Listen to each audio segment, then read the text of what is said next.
Aadhaar biometric 7-ാം വയസ്സിൽ പുതുക്കണം.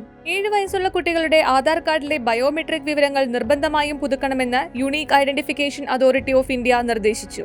ആധാർ വിവരങ്ങൾ മാതാപിതാക്കൾക്കോ രക്ഷിതാവിനോ സൗജന്യമായി പുതുക്കാം. ഓൺലൈനിലോ ആധാർ സേവാ കേന്ദ്രങ്ങളിലോ ഇത് ചെയ്യാം. പുതുക്കിയില്ലെങ്കിൽ ആധാർ നിർജ്ജീവമാകാൻ സാധ്യതയുണ്ട്. 7 വയസ്സിനു ശേഷം വിവരങ്ങൾ പുതുക്കാൻ 100 രൂപ ഫീസ് നൽകണം. +1 5729 പേർക്ക് കൂടി പ്രവേശനം. +1 പ്രവേശനത്തിനുള്ള 2ാം സപ്ലിമെന്ററി അലോട്ട്മെന്റിൽ 5729 പേർക്ക് കൂടി ഇടം ലഭിച്ചു. ആകെ 14,056 അപേക്ഷകളാണ് ലഭിച്ചത്. ഇതിൽ 1906 പേർ മറ്റു ജില്ലകളിലേക്കും അപേക്ഷിച്ചവരാണ്.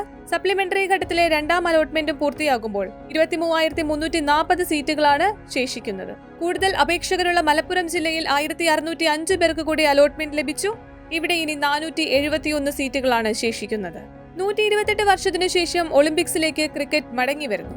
US ആതിഥ്യം വഹിക്കുന്ന 2028 ഒളിമ്പിക്സിലെ ക്രിക്കറ്റ് മത്സരങ്ങളുടെ തീയതിയായി. 2028 ജൂലൈ 12 മുതൽ 29 വരെയാണ് ക്രിക്കറ്റ് മത്സരങ്ങൾ. ലോസ് ആഞ്ചലസിൽ നിന്ന് 50 കിലോമീറ്റർ അകലെ പൊമോനിയയിലെ ഫെയർ ഗ്രൗണ്ട് സ്റ്റേഡിയമാണ് മത്സരവേദി. 128 വർഷത്തിനു ശേഷം ഒളിമ്പിക്സിലേക്കുള്ള ക്രിക്കറ്റിന്റെ മടങ്ങിവരവാണ് ലോസ് ആഞ്ചലസിൽ നടക്കുക. പുരുഷ വനിതാ വിഭാഗങ്ങളിൽ 6 ടീമുകൾ വീതം മത്സരിക്കും. 2028 ജൂലൈ 14-നാണ് ഒളിമ്പിക്സിന്റെ ഉദ്ഘാടന ചടങ്ങ്. ലോക ഫുട്ബോളിലെ ബ്രസീൽ ദുരന്തത്തിന് ഇന്ന് 75 വയസ്സ്. ബ്രസീലിന്റെ ദേശീയ ദുരന്തമെന്ന് വിശേഷിപ്പിക്കപ്പെടുന്ന 1950 ഫിഫ ഫുട്ബോൾ ലോകകപ്പിലെ കിരീട നഷ്ടത്തിന് ഇന്ന് 75 വയസ്സ്.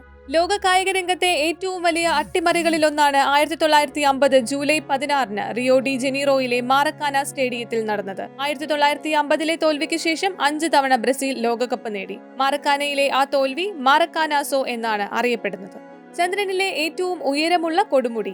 ചന്ദ്രനിൽ മലകളുണ്ടോ എന്ന് സംശയം തോന്നാമെങ്കിലും ചന്ദ്രനിൽ മലകളും താഴ്വരകളും സമതലങ്ങളും അങ്ങനെ പല ഘടനകളും ഉണ്ടെന്നതാണ് സത്യം. ചന്ദ്രനിലെ ഏറ്റവും ഉയരമുള്ള കൊടുമുടിയുടെ പേര് മോൺസ് ഹൈജൻസ് എന്നാണ്. 5.5 കിലോമീറ്റർ വരെയാണ് ഇതിന്റെ പൊക്കം. നാസയുടെ ലൂണാർ റീകണൈസൻസ് ഓർബിറ്റാണ് ഇതിന്റെ പൊക്കം അളന്ന് തിട്ടപ്പെടുത്തിയത്.